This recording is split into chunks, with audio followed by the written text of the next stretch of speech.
Hi everyone, today I'm going to show you how to read a netCDF file that is called a network common data format.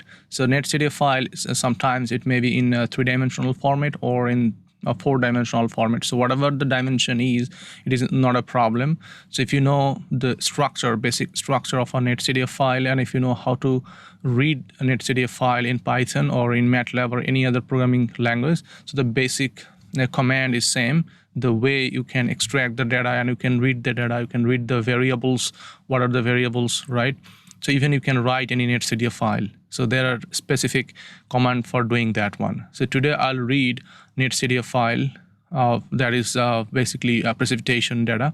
So these are called Multi RADAR Multi-Sensor Precipitation data, or the QPE data. Okay, so at first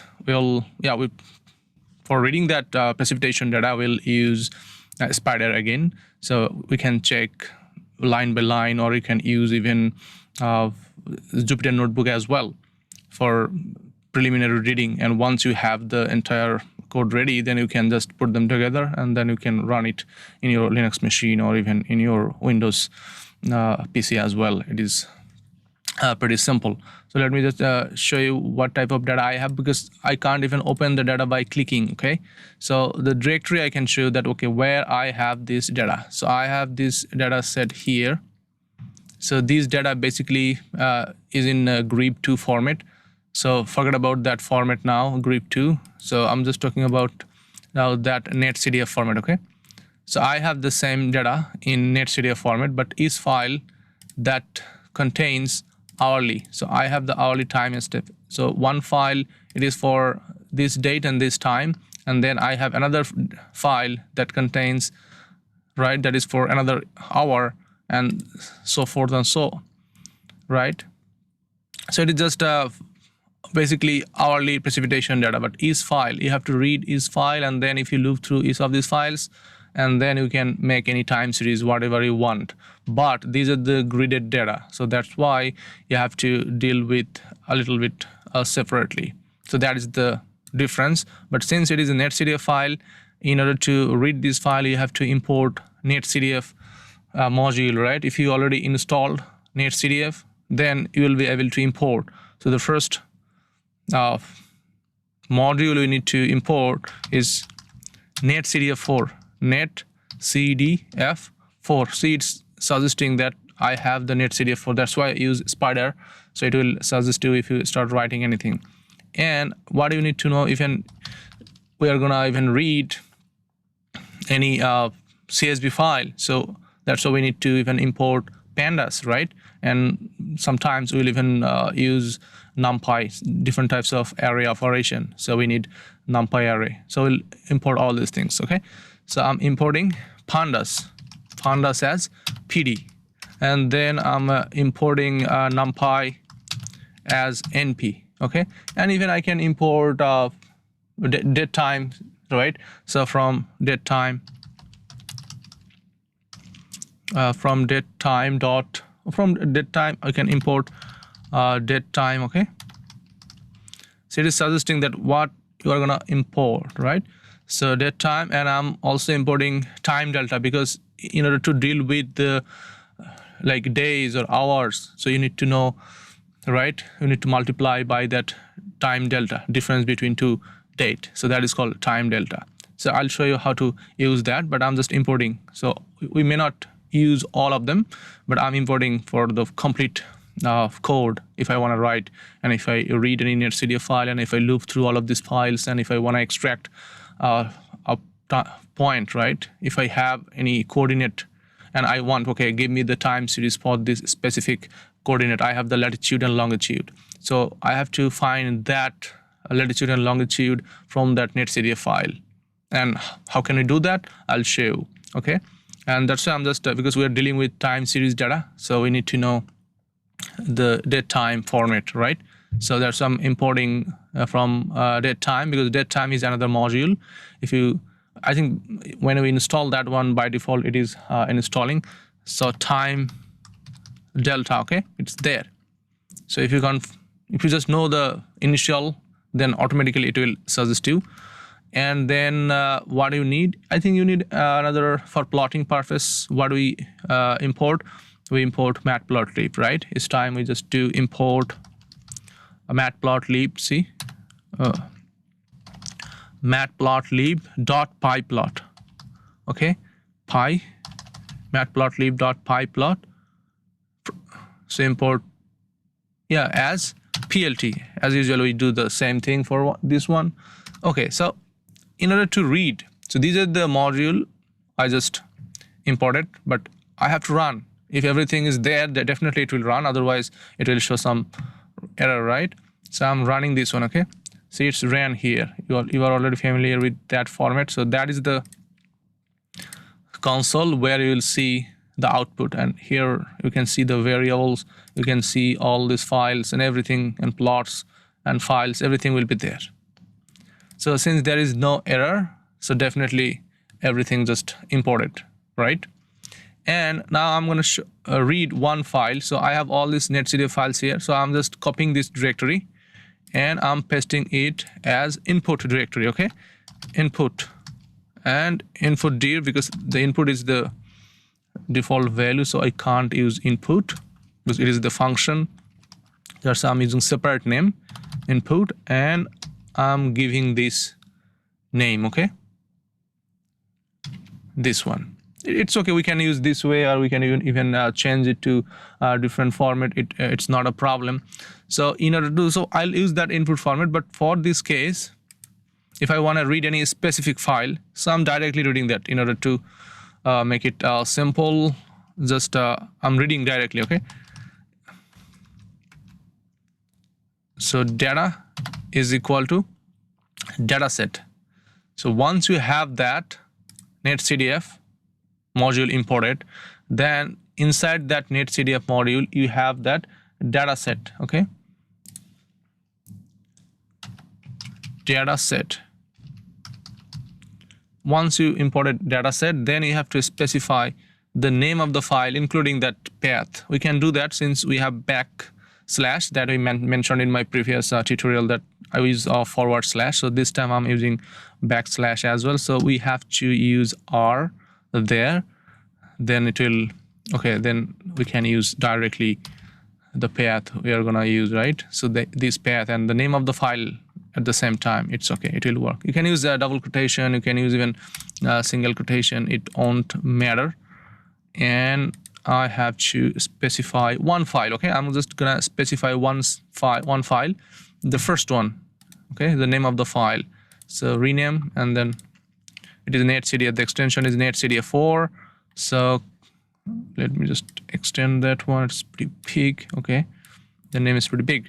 Dot NC4. So that is the name of the file. Okay, and you can even use that way in order to read the file using dataset. Since you are importing, that is the command, basic command, and then you have to use a reading mode, right? We are using that file in reading mode. So that's that. I think, yeah, it's okay. There is not a problem. We can do this.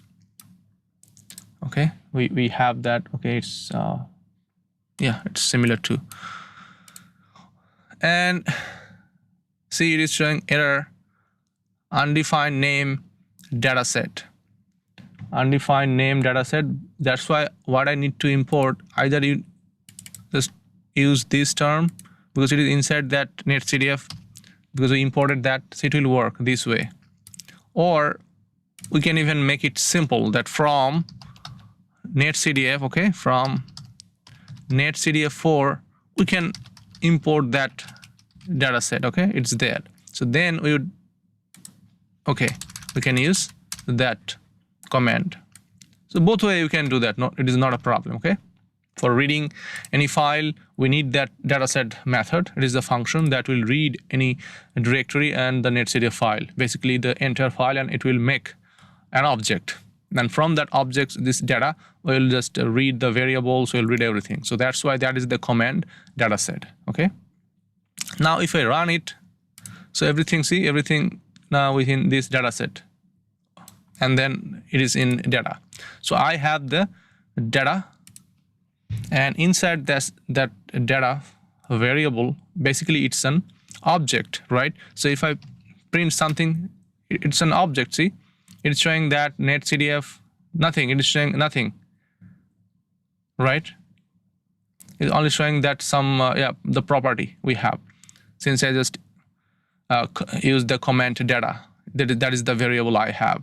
So what it is showing, because I converted this data, right, from grep to netCDF, and I use another special function NCL. It is another language, programming language. It is called anchor command line language. So that is why it is showing, okay, how did I convert that one from grep to this one. And it is also showing the dimension sizes. See the dimensions. I have the latitude, but yeah, we don't need to be worried about this one. I'm just using another command that will read the variables. Okay, so you can even use here print command, or you can even use your command or console here to write. So I'm just printing. Okay, I'm just printing data dot variables. If I use data dot variables, it will print all the variables. It will read first using this data set, and it will make one object. So that is the object data now. And then if I use data dot variables, it will extract all these variables, and it will print the variables, only the name of the variables. Let's run it. Okay, so dict object is not callable. Why is that? We don't need that. We need this data dot variables. Okay, if I use that parenthesis, then it is another function. So we're just trying to read only the name of the variables. We're not passing any variables, or we're not using the function. So here is the properties of the variable. You can see that is the netCDF file. We are using the variable command, and here see the first variable, it is giving float 32. The format is float, right? Means it contains decimal degrees, everything. So the name of the variable is gaze core QPE 01H, and then POL 102. That is the name of the variable. Up to this, it is just giving us some property that it is a blending product, in right, of blending of a radar and basically the observation called gaze. So once we have the blended product, so it is the most accurate product right now, right, in terms of precipitation. That's why it is called QPE, and you can see the term here that QPE means it is the quantitative precipitation estimate. And after blending that, they estimated this using different equations. So that is called quantitative estimate, right? It is also called MRMS, multi radar multi-sensor. Sensor means observed or gaze data. So that's why they're just using that name of the variable. This is rainfall data, precipitation. And what is the format, right? It has two dimensions. Means the first one is latitude and the second one is the longitude. Means I have, for example, I'm just quickly draw here. For example, I have a rectangular surface. This is covering USA. For example, we have the map of the USA like that. So they divide like this way, okay? This is for one time step. And that's why the latitude and longitude. So if you want, we have one precipitation value here. I have precipitation value here. Every node, I have the precipitation value. And this is basically what? If I go from this side to this side, it is lat. And if I go from this side to that side or vice versa, it will be longitude, okay? It will be longitude. That means that is longitude, that is longitude, that is longitude, that is longitude. So the number of column, these are the longitude, and the number of rows. So if you just go from here to there, it will be latitude. So if you specify latitude and longitude, then you will get the value of the precipitation, right? So that's why we only have two, latitude and longitude. Sometimes if one file contains everything, then another dimension would be time. But we know the this file, it is only for that specific time step, and then we have another file that has for, right, that is data for another time step. So that's why they are not even assigning another variable, right? So they are assigning only for latitude and longitude. So if I want to make any time series, so I have to look through each of these files and I have to read the time, right? It is written in the name of the file. So I can extract the time information from the name of the file, and then I can read the file, and then I can extract the variable and I can make a time series.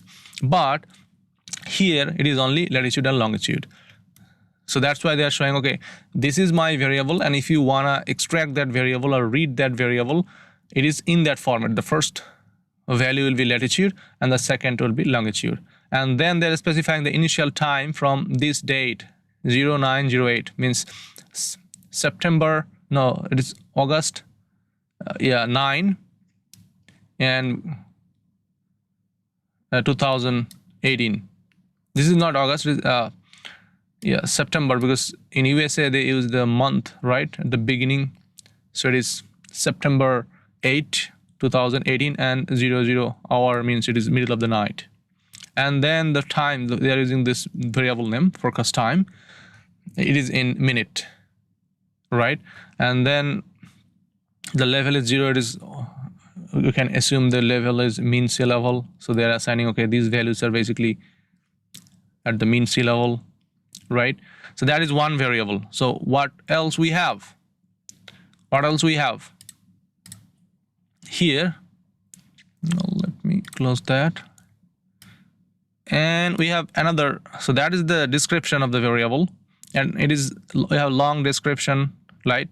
See, long name is basically local gauge bias corrected radar precipitation, and it is accumulation, hourly accumulation 1 hour. So that's why it is hourly data. So they just accumulated this sum all these precipitation values for 1 hour, and they just blended and they corrected the biases, and then they're just writing this netCDF. That's why it is the most accurate data. And who are the owner of this? It is NOAA office, okay, National Weather Service. And the shape of the data set, the current shape is 3500 and 7000. What does it mean? I just mentioned here latitude and longitude, right? That means the first value is the latitude. So we have 3500 latitude value, and I have 7000 longitude value. So that covers the USA, entire USA, or a part of USA, part of USA. So that is the description, the shape of the entire data set. So you have to be able to know that. That means this will basically give you the resolution of the data, right? So I have only 3500 rows and 7000 columns that covers the entire USA or the area. If we plot this, we can understand, okay, what is the extent of our data set. I can plot it, okay? I can quickly show you the plot so that I can see how it looks like, okay? Let me just show you that pretty quickly. That's why before understanding the data format, we have to know the extent of the data.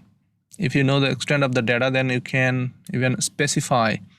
So where is the location of the data set? It is not there. It should be here, okay? Let me quickly find it there. It should be inside this folder, and then I should have that MRMS. Yeah, MRMS and the first value, okay?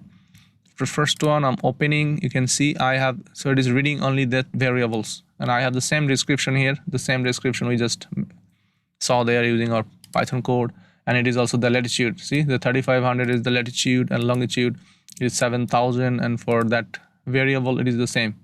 Latitude is 3500 and longitude is 7000, and all other descriptions are same. So if I want to plot this variable, okay, so I'm just creating plot, and see, georeference, latitude and longitude, so it will show you that plot. It is plotting, it is just taking a little bit time because it is big, so it is covering that entire USA. See, the plot is that, okay, it is covering USA. So we have like 3,500 rows and we have 7,000 columns. So that is the high resolution data set, right? So that's why we'll use that data to extract, right, our precipitation value, and we can use that precipitation in different models as input in your hydrologic model, right, in HMS, or you can use in different models, whatever you want, or you can even use your statistical model to analyze your data set. So that is the variable you can study, and you can read this variable that way, or even if you wanna read the data set. So that's why we need to know what are the variables, because we'll call the data set by the name of the variable. We need to know that, right? We need to know the variable. So even you can check the dimension. Once we have this one, you can even check the dimension using the same, because we have the data. I'm just writing here, I'm not printing. Data dot a variable. At first you have to specify the variables, and then you have to specify, because previously we saw that, right? So we have to pass the name of the variable inside any quotation. So that's why I need to copy the name of the variable. So that is the name of the variable. Okay, I'm just copying and I'm pasting the name of the variable here. So then it will just give you the property dict object is not callable. Why? Data dot variables. Okay, let me just check if I can. Maybe the command is not correct. Oh, other than I'm just calling dictionary, because I frequently use MATLAB, so that is the problem. So if I use different programming language, then the command is a little bit different. In MATLAB they use that parenthesis as indexing purpose, but in Python we need to use square bracket, right? So now it will read that variable and see. So the same description I just saw, that was for all variables, and this is only for this specific variable. It is giving me the same information, and if I want to use that, right, and now you can even read. That is giving you only the data set. If you want to read the values, see, when I use that command, it is giving me only that. What? It was giving me only this descriptions, but it is not giving me the value. So now if I want to use again another square bracket, and if I want to read all these values, means all this 3,500 by 7,000, then this command will give you that value. Okay, so that is the value. You can see it is giving us only in terms of array. See, masked array. So that is the value. So you can see, and out of these values, and this is the two-dimensional array, right? Basically it is two-dimensional array. So out of this two-dimensional array, we'll extract one value for one time step for one point. So we have to find out that location, or find out that specific point.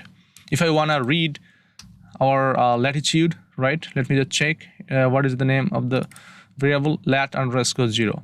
I'm copying the latitude because we know the latitude. I'm just specifying. If I even enter, so it is giving me the latitude, the lower value and the upper value. You can see it is starting from -50, it is 54.995 to 20.00. So that is the extent, right, from north to south. Because latitude, it just covers north and south direction. So if I want to see the longitude, so that would be, okay, let me copy that name, otherwise it will show you error. So that is the longitude, and it will give you the longitude. See, the most important thing here, that's why you need to know the values of latitude and longitude. So the longitude is 230, from 230 to 300. So that is the longitude. So can you imagine what is actually happening here? Usually you will see the longitude value should be from -180 to +180. So that is the standard format. But here it is covering the USA, but it is, the value is in 360 format. Means it is starting from 0 and it is going all the way to the 360, but USA is not within that range. That's why it is only showing 230 to 300. But for extracting our data and for visualizing our data, we need to convert this longitude in -180° to +180° format. But for latitude, we don't need to convert that because it is already in that format, 0 to 90, and from -90 to +90, right? So that is the range of the latitude, -90 to +90. And for longitude, the range is -180 to +180. So USA, it is basically located in the west side. That's why the longitude value will be minus, right? So we have to convert that. We'll do that. It is pretty simple. We can just add. How can we convert? You have to just use this command, nothing else. This command. So we are extracting the longitude first. Okay, let me just extract the value of the longitude. I'm copying this one. Okay, I can extract latitude. Okay, here lat. Okay, lat is equal to here lat. I'm extracting all these latitude values and I'm putting longitude. Okay, long is equal to this, all longitude, and then I'm using the same variable name and I'm replacing it. Longitude is equal to longitude plus 180°, and we're calculating the modulus, and minus 180. So it is converting. If it is more than 180, so I'm just deducing 180. If it is less than, then it is doing nothing. So this is how it will convert. And if I run the code and if I just even print longitude, now it will be from -180 to +180. So let me just run it. Yeah, I run it. So if I want to see the longitude here, see, now it is what? -129, and that is the minimum from minus to plus. Not plus because USA is within minus range, so it is up to -60. So that is the north and west direction. Okay, so that is the west and that is the east.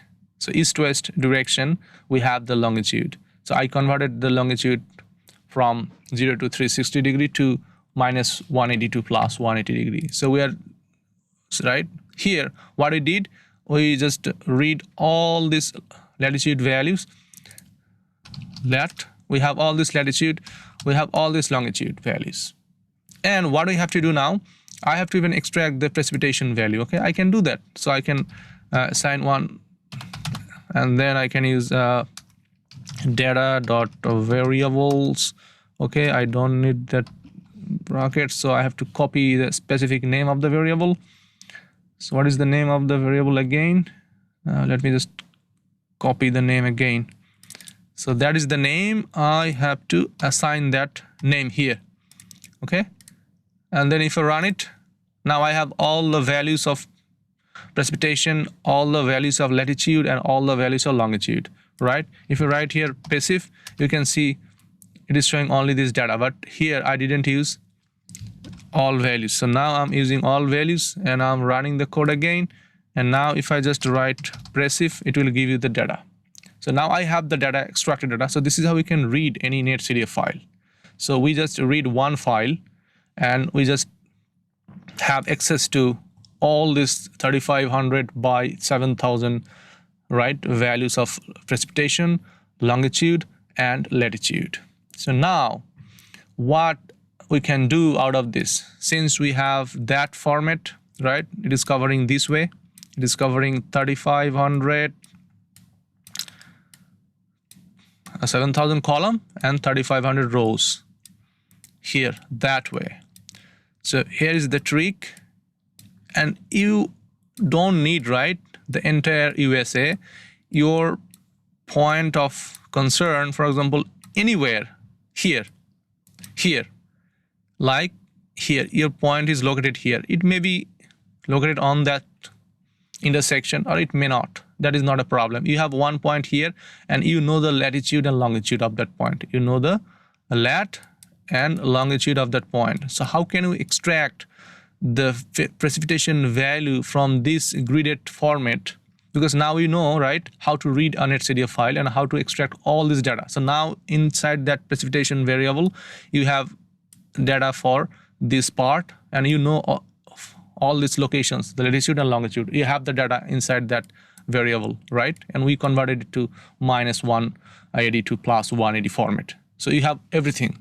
Now, the main use of this tutorial is to extract. I have one point here. I may have many, not a problem. Yeah, in reality, I have many. I'll pass a list of point and latitude and longitude. So that is nothing difficult. I'll loop through each of this latitude and longitude, and I'll do the same operation. The code will do that. So that's why it's programming. So I'll show you how to do that. I'll extract even more than 1,000 file or even more than 100 file for the sake of this tutorial. I'll show you that, no problem. The first idea is I have a point here, but I have precipitation here, here, here, and there. I have precipitation everywhere at this cross section, but my point is not located on the grid. It is just inside that grid. So what I have to do, I have to measure this distance. I have to measure this distance. I have to measure this distance and this distance. And from that distance, I'll find what is the minimum, right, distance in between two latitude and longitude, because I know this latitude and longitude. I know all this latitude and longitude, but I have one specific latitude and longitude, and I need to extract the precipitation data for that location. So I'll make the difference in between the latitude and longitude for all this 3,500 by 7,000 points, right? From my point, I have this point, I'll make the difference from this point to that point, everywhere. I'll make the difference from my point to every point. Then I will have another set of array. And then because it may be minus or plus. So how can we make sure that this is my minimum distance and it will be specifying this point or that point? How can I do that? The one way we can do that, we can make square difference, or we can take the absolute difference. Okay, we can take absolute difference, or we can even square the difference between that. So it is pretty simple. It is not that hard. I have a point, and if I know the latitude and longitude here, if I know the latitude and longitude, latitude and longitude, latitude and longitude, and I have a point, I know the latitude and longitude, I'm making the difference just this point minus that point, and for all of them. So I'll do the operation for all of them, right? And then we can find the minimum distance, and if I know the minimum distance, then I can find the index of the minimum distance. So for example, this point is close to this point, so I'll have the minimum distance compared to any other points. Then I'll find, okay, what is the index of this? Because in programming you have to know the index, right? If you use, because it is arranged in a way that 1 2 3 4 5 6, and if you know the index of the list or index of any array, you can easily extract, or if you have, you'll have the access to that value by passing that index command. So that's how we'll find the index, minimum index. So we have a specific function, argmin or argmax, so that will give you the index of the minimum value of the data set or of the array, or the numpy array, or whatever it is. And if you use argmax, it will give you the index of the maximum value. So once we have the index of the maximum value, then we'll use that value there in the precipitation data set, and we'll pass, because now we have that, right? I'm clearing everything. Okay, now I have all these values, but from out of these values, if I pass the rows and columns, and then I'll get, because I have values everywhere. I have values everywhere, right? And I wanna know, because when I took the square difference, so I make sure that, okay, that point is close to my point. So I'm extracting basically this point, and I'm assuming, okay, that is the minimum difference in between these two stations, 2 points. So that would represent my point. So in order to extract the value of the precipitation, I have to pass the latitude and longitude, because when we saw here the precipitation value, it is arranged in a way that the first value will be latitude and the second will be longitude. If I assign the latitude first and the longitude second, then I'll get the data. So I have to give, right, because that is the latitude. So you have to assign the latitude and longitude of this value. So how can you do that? If you know that if an index, you don't need to know the latitude or longitude, because we already minimized that, right?